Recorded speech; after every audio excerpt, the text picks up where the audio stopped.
सभी को नए साल की ढेर सारी शुभकामनाएं। Happy new year. हालेलुया। आप लोग सब खुश हैं? नए साल में नया आनंद है आपके जीवन में। हालेलुया। क्या चीज के लिए आप आनंदित हैं? हालेलुया। हमारे जीवन में आनंद यीशु मसीह लाता है। एक मसीह के जीवन में यीशु मसीह के सिवा और कोई चीज आनंद नहीं ला सकती। हालेलुया। एक मसीह के जीवन में संसार की चीजें जो है वो आनंद को नहीं लाती है। मसीह के जीवन में मसीह ही आनंद को लाता है। हालेलुया। मैं भी प्रभु को धन्यवाद देता हूँ कि बीते साल से लेकर इस साल तक उसने मुझे संभाल बचा के रखा और बहुत सारे उतार चढ़ाव, समस्याएं, तकलीफें आई जीवन में, लेकिन यीशु मसीह विश्वास योग्य निकला। हालेलुया। वो भरोसेमंद निकला और भरोसेमंद से भी बढ़कर भरोसेमंद है। हालेलुया। तो प्रभु को मैं धन्यवाद देता हूँ कि प्रभु बीते साल में मेरे साथ रहा और कई बातें हैं, मैं कितनी बातें उसकी याद करूं, करोड़ों करोड़ों उसकी अनुग्रह, उसके काम। 365 दिन में 365 काम नहीं, बल्कि वो हर पल एक नया नया काम करता है। हालेलुया। 24 घंटे में वो 24 काम नहीं, बल्कि 24 करोड़ काम करता है हमारे जीवनों में। हालेलुया। हमारा उठना से लेके हमारा बैठना, एक मनुष्य उसका जीवन इतना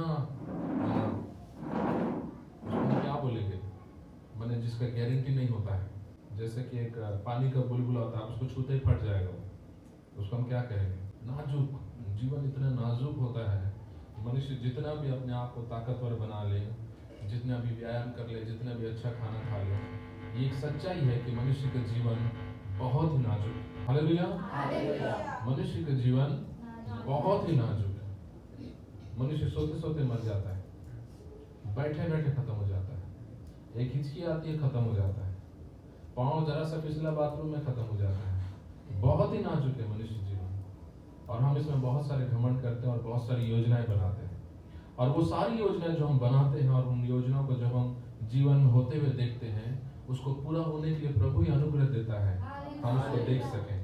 हालेलुया। हम अपने बच्चों को स्कूल में डालते हैं, उसको पढ़ते हुए देखना चाहते हैं, वो अनुग्रह प्रभु ही दे रहा है। हम अपने बच्चों का शादी करवा रहे हैं, वो देखना चाह रहे हैं उनको शादी घर बसते हुए, वो प्रभु ही हमको अनुग्रह दे रहा है। हालेलुया। हर चीजें जो हम ख्वाहिश रखते हैं देखने के लिए, और जब हम उसको देख पाते हैं, वो हमारी सक्षमता से नहीं, उसके अनुग्रह से होता है। हालेलुया। हालेलुया। आज के दिन पूरी कलीसिया जो है, साल का पहला दिन यहाँ पर मौजूद होना था, लेकिन आज कई लोग यहाँ पर मौजूद नहीं। ये बड़े दुख की बात है। आपका साल का शुरुआत ऐसा हो रहा है, अपनी बात समझ रहे हैं? आपका साल का शुरुआत यदि प्रभु को आप नहीं दिए, साल का पूरा जो दिन बचा है आप कैसे प्रभु के साथ जिएंगे, ये दिखाता है। एक कहावत है अंग्रेजी भाषा में, जो पहला इंप्रेशन होता है वो लास्ट इंप्रेशन होता है। आप समझ रहे हैं? आपका शुरुआत कैसा है ये बताता है कि आप आगे आने वाले दिनों में क्या करने जा रहे हैं। तो जो लोग आज साल का पहला दिन प्रभु को नहीं दे पाए, वो लोग क्या देंगे जीवन प्रभु के लिए? वो लोग क्या जिएंगे यीशु के लिए? और गाना गाते हैं, प्रथम स्थान दूंगा। ये है प्रथम स्थान। आज के दिन वो लोग घर में बैठे हुए हैं। कल रात को मैं एक उदाहरण दे रहा था, दवाई का उदाहरण। आप लोगों को याद है? क्या था? कैसा होता है दवाई का उदाहरण? क्या दे रहा था मैं?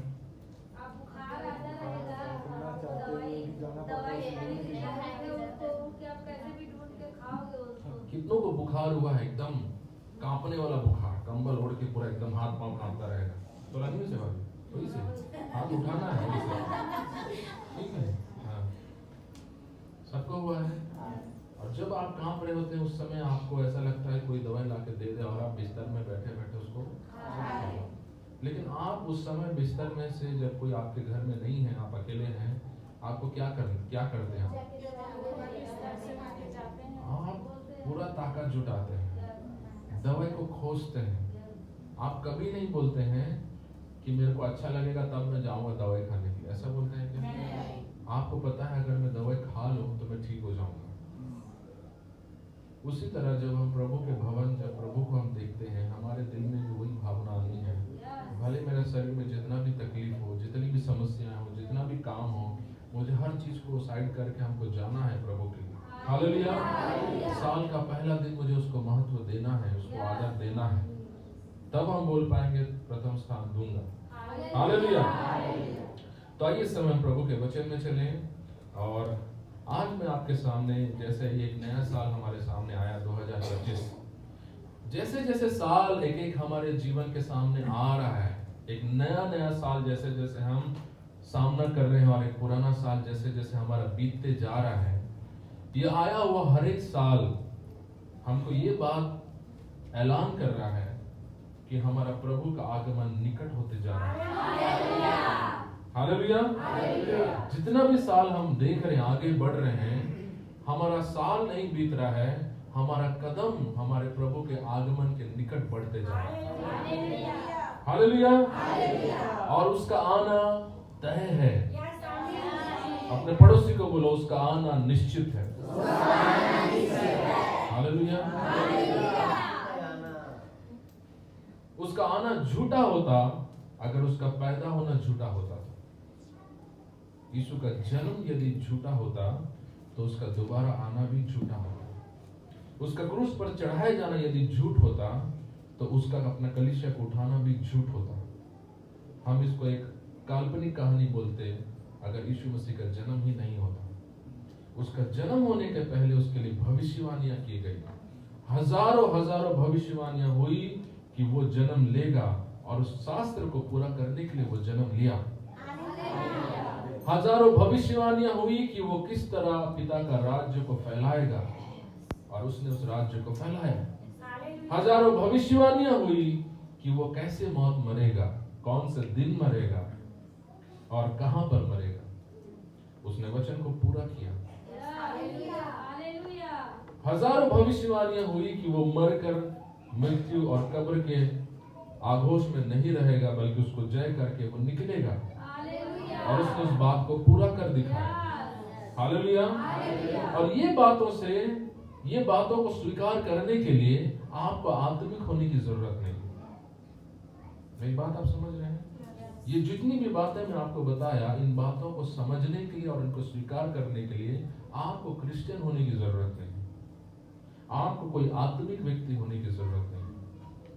जिस तरह मैं पुराना में ये बात आपको बताया, दुनिया में यीशु मसीह के बारे में लिखने वाले लोग, जो शोध करता है, जो लिखे यीशु मसीह के बारे में, जो खोजबीन में रहते हैं कि इतिहास में जो बातें घटी क्या वो सच में थी, तो यीशु मसीह के बारे में सबसे ज्यादा किताबें इस दुनिया में लिखी गई। और हर व्यक्ति जिसने लिखा उसने ये बात को साबित किया कि यीशु मसीह संसार में आया था। इस दुनिया में एक मनुष्य था जिसका नाम यीशु मसीह था। वो बड़ाई का पुत्र था, वो इजराइल में रहता था, उसको क्रूस पर चढ़ाया गया। ये बातों को लोगों ने लिखा, और जितने भी लोगों ने लिखा उनमें से जो अधिकतर लोग थे वो लोग नास्तिक लोग थे, जो किसी ईश्वर में भरोसा नहीं रखते। आपको मेरी बात समझ में आ रही है? जो बातें मैं आपको बता रहा हूं, उन बातों को विश्वास करने के लिए आपको विश्वासी होने की जरूरत नहीं है। नास्तिक लोग इस बात का प्रमाण दे रहे हैं कि जो बाइबल में लिखा है वो पूरा हुआ था इस दुनिया में। हालेलुया। तो जो आप सोच कर देखिए कि जब उसका जन्म का भविष्यवाणी पूरा हुआ, उसका सेवकाई का भविष्यवाणी पूरा हुआ, उसके मृत्यु का भविष्यवाणी पूरा हुआ, उसका जी उठने का भविष्यवाणी पूरा हुआ, उसका आने का भविष्यवाणी छूट जाएगा? नहीं। आपको समझ में आ रहा है मैं क्या बोल रहा हूँ? हालेलुया। हालेलुया। वो जब जी उठेगा बोला, उसके विश्वासी लोग जो थे, जो चेले लोग थे, वो लोग यकीन नहीं किए। मरियम उसको देखने के बाद भी उसके चेलों को बताई तो भी वो लोग यकीन नहीं किए। आपको पता है कौन यकीन किया? वो लोग जिसने उसको क्रूस पर चढ़ा दिया। उनको यकीन था ये कहीं भाग ना जाए, सील लगा दो। उनको यकीन था, ये बोला हम मर के जी उठेंगे, एक बार टेस्ट करो ये कहीं बेहोश तो नहीं हुआ। उसको भाला मारने लगा आखिरी समय। आपसे ज्यादा संसार यकीन कर रहे हैं उन बातों को। आप क्या कर रहे हो कलीसिया में रहकर? हालेलुया। हालेलुया। आपका धार्मिकता अन्य जातियों से बढ़कर होना है, आपका विश्वास उनसे बढ़कर होना चाहिए। ये बात 100% सच है कि वो आने वाला है। अपने कलीसिया को लेने वो आ रहा है, और जितना जितना हम साल बीत रहे हैं, हम प्रभु के आगमन के निकट पहुंच रहे हैं। हालेलुया। क्या आप खुश हैं? हालेलुया। क्या आप खुश हैं कि अपना प्रभु से आप मुलाकात करेंगे, आप उसको देखेंगे? हालेलुया।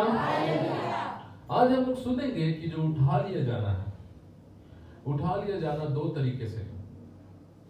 प्रभु का जो आखिरी आगमन है वो दो तरीके से होता है, जिसको हम अंग्रेजी में कहते हैं सेकेंड कमिंग, और एक होता है रैप्चर।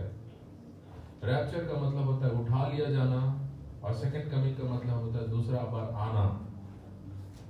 आखिरी दिन में ये दो घटनाएं होंगी। पहला होगा रैप्चर यानी उठा लिया जाना, और दूसरा होगा उसका आगमन।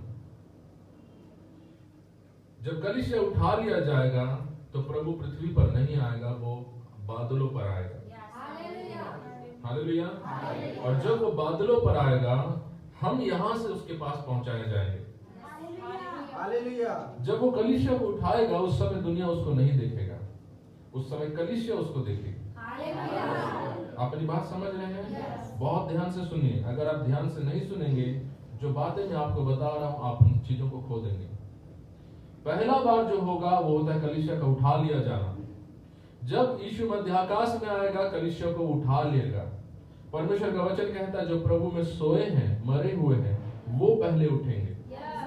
हमारे पूर्वज लोग जो प्रभु को ग्रहण करके जो सो गए हैं, वो लोग जो कब्र के अंदर में हैं, या फिर कोई समुद्र में डूब के खत्म हो गए, या फिर प्रभु के नाम से उनको जो आग में जला दिया गया, जिनको जानवरों को खिला दिया गया, वो मरे हुए लोग पहले उठेंगे करके बाइबल में लिखा है। और ये प्रक्रिया घंटों का नहीं होगा, पलक झपकने का समय नहीं होगा। हालेलुया। और वो लोग पहले उठेंगे, और वो लोग उनके साथ उठते समय हम लोग भी रूपांतरण होकर के उनके साथ इकट्ठे हम लोग सब प्रभु के पास पहुंचेंगे। यीशु मसीह जब पहाड़ पर था, जहां पर वो अपने साथ 3 चेलों को रखा था, पतरस, यूहन्ना और याकूब, उन तीनों ने यीशु का रूपांतरण होते हुए देखा। आपको वचन याद है? यीशु का रूपांतरण होते हुए उन्होंने देखा। उन्होंने क्या देखा? यीशु मसीह एक श्वेत वस्त्रों में बदल गया, और वो चमक रहा है, सूरज से भी ज्यादा उसकी तेज है। और वो तीनों क्या कहने लगे? 3 मंडप बनाएंगे। किसके किसके लिए? मूसा के लिए, यीशु के लिए, एलिया के लिए। याद आ गया आपको वचन? हाँ। तो वो जैसे उस समय बदला जो महिमा में, वैसे ही हम बदलेंगे महिमा में। हालेलुया। जो 3 लोगों ने उसको देखा, वो एक झलक था उस समय। वो झलक हकीकत में बदलने जा रहा है कलीसिया के लिए। कलीसिया रूपांतरण होगा, हमारा शरीर बदलेगा, हमारे वस्त्र बदलेंगे। और ये सब कितने देर में होगा? पलक झपकने में होगा। हालेलुया। और उसके बाद हम क्या होंगे? उठा लिए जाएंगे। लेकिन प्रभु अपने कलीसिया को उठाएगा क्यों? सवाल ये है, वो अपने कलीसिया को उठाने क्यों आ रहा है? उत्पत्ति की किताब यदि हम 18 अध्याय निकाले, उत्पत्ति की किताब,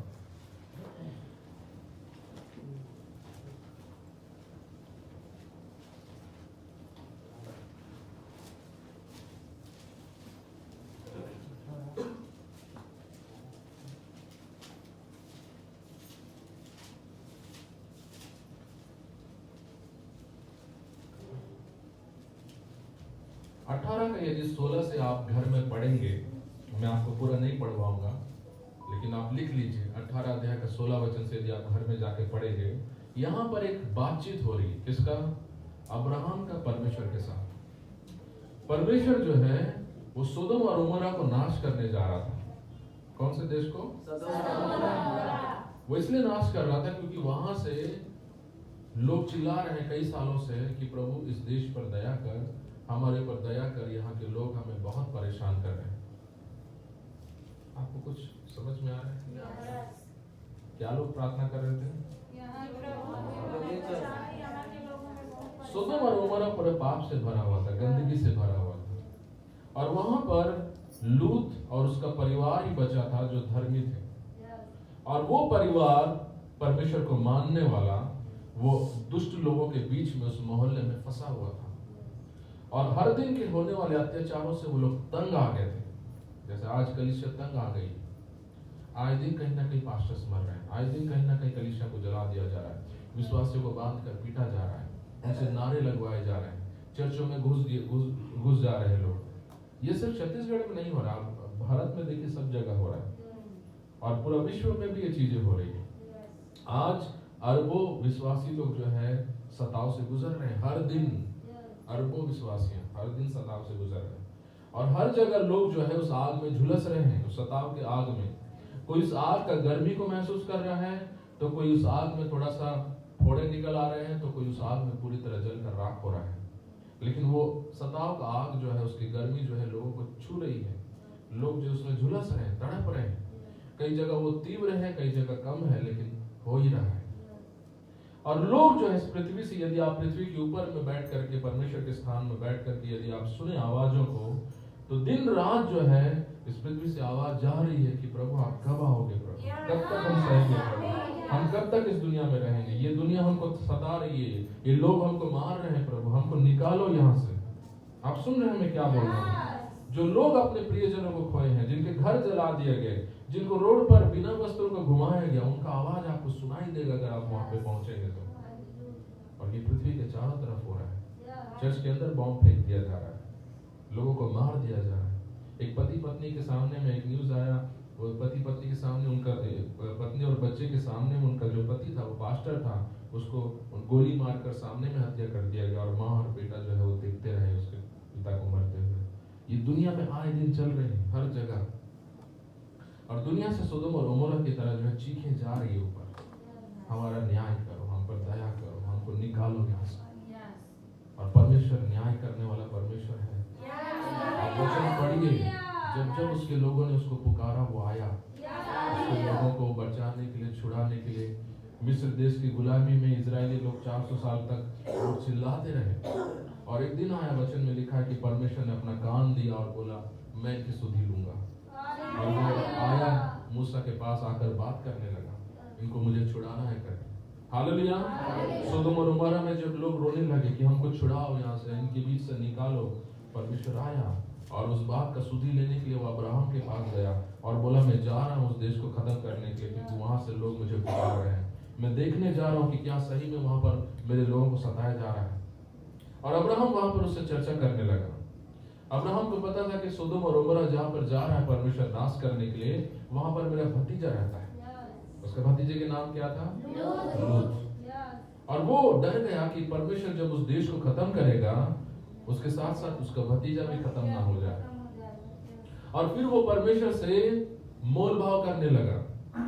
वो बोलने लगा, प्रभु क्या अगर उस देश में 50 धर्मी लोग रहेंगे तो भी आप उस देश को खत्म कर दोगे? वो 50 को भी मार दोगे आप? परमेश्वर बोला नहीं, मैं ऐसा नहीं करूंगा। अब्राहम ये बात सुन करके चुप रह गया। परमेश्वर आगे बढ़ गया, फिर वो दौड़ कर गया, बोला प्रभु प्रभु सुनो सुनो, मैं एक और बात पूछना चाहता हूँ, आप गुस्सा मत होइएगा। क्या अगर वहां 30 धर्मी होंगे तो भी क्या आप उस देश को विनाश कर दोगे? वो बोला नहीं, ऐसा नहीं करूंगा। फिर वो चुप हो गया। फिर परमेश्वर आगे बढ़ गया, फिर वो दौड़ कर गया, प्रभु अगर वहां 10 होंगे, इस तरह वो मोलभाव करने लगा। आप समझ रहे हैं? उसका उद्देश्य था अपना भतीजा को बचाने के। और अब्राहम ने परमेश्वर से एक बात को कहा, उस 18 अध्याय का हम लोग 25 वचन को पढ़ेंगे।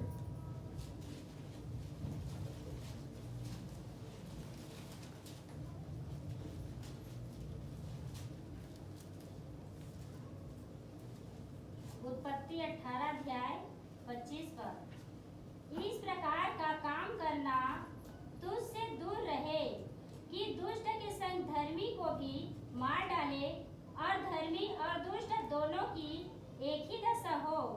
यह तुझसे दूर रहे, क्या सारी पृथ्वी का न्याय न करे? हालेलुया। अब्राहम ने परमेश्वर को पूछा, क्या सारा पृथ्वी का जो न्यायी है, क्या वो न्याय नहीं करेगा? क्या वो दुष्ट के साथ धर्मी को भी मार देगा? इसीलिए कलीसिया उठा लिया जाएगा। मेरी बात समझ गए? कितना को समझ में आया मैं क्या बोला? सबको समझ में आया? मैं पूछूं? सब हाथ उठा दे रहे। दुष्टों को धर्मी के साथ ना मारे परमेश्वर, इसलिए वो कलीसिया को उठा लेगा।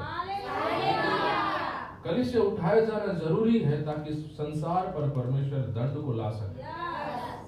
कलीसिया जब तक है, संसार पर परमेश्वर दंड नहीं ला सकता। और सोदोम और गोमोरा में जब परमेश्वर गया, वो लूत और उसके परिवार को बोला तुम लोग यहाँ से निकलो। हालेलुया। वो उनका हाथ पकड़ करके स्वर्गदूत जो है बाहर निकाला घर से, और नगर के बाहर उनको लेकर के आ गया और बोला अब यहाँ से तुम निकलो, पीछे मुड़कर मत देखना। Hallelujah, hallelujah. अपने पड़ोसी को बोलो पीछे मुड़कर मत देखना। अगर आप प्रभु के साथ उठाया जाना चाहते हैं, आप पीछे मुड़कर नहीं देखना है। आप समझ रहे हैं मैं क्या बोल रहा हूँ? अगर आप वहां पहुंचना चाहते हैं तो पीछे जिंदगी को मत देखो। उसके बीच उस बात में बहुत सारा अर्थ छिपा हुआ है। अगर आप मुड़कर देखते हैं वापस, और माँ बाप के कौन दी गड्ढा कौन जलाई, मोर बेटी के शादी नहीं है, कौन वाला दामाद लाई होकर आदमी कौन लाई होकर। आप समझ रहे हैं क्या है? जो पीछे मुड़कर देख रहा है वो कभी वहां नहीं पहुंचेगा। परमेश्वर उस व्यक्ति को तिरस्कार करता है जो पीछे मुड़कर देखता है। उसका वचन यीशु मसीह ने कहा, जो हल पर हाथ रखकर पीछे मुड़कर देखता है वो मेरे लायक नहीं है। परमेश्वर पीछे मुड़कर देखने वालों से प्रसन्न नहीं है। हालेलुया। चर्च में कई बार पास्टर जाता है और आपको लाड़ पुचकार करके कैसे नहीं आ सकते चर्च, तो लाना चाहिए प्रभु का। परमेश्वर ऐसा नहीं करता है, पीछे मुड़ता है तो पीछे ही जा। आप समझ गए? उसने उस भीड़ को कहा, तुम लोग रोटी और मछली खाने आ रहे हो, निकलो यहाँ से। जो मेरे पीछे आना चाहता है क्रूस को उठाना है, पीछे मुड़कर नहीं देखना है। Hallelujah, hallelujah. कई बार पास्टर लोग थोड़ा नम्र हो जाते हैं, नरम हो जाते हैं और विश्वासियों को तेल मक्खन लगाने लगते हैं। आओ ना तुम्हें आशीष दी प्रभु, काबर कलीस चले दूर हो जा रहा। परमेश्वर के पास तेल मक्खन नहीं चलता है। हालेलुया। वो आओ तो आओ, जाओ तो जाओ। हालेलुया। उसका हाँ हाँ होता है, ना ना होता है। आप उस पर रहम नहीं कर रहे हैं, आप उस पर उपकार नहीं कर रहे हैं। कलीसिया में बैठकर आप प्रभु के ऊपर उपकार नहीं कर रहे हैं। अपने पड़ोसी को बात बोलो।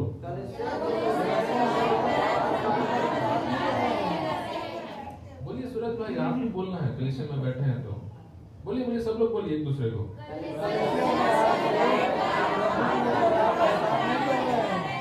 समझ गए? हम यहाँ उस पर उपकार करने नहीं आए हैं, हम यहाँ अपने ऊपर उपकार पाने आए हैं। हालेलुया। तो लूत की पत्नी नमक का खंभा बन गया, आपको पता है।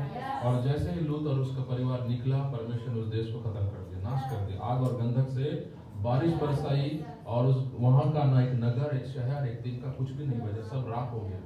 जैसे चूल्हे में लकड़ी डालने के बाद आपको क्या मिलता है?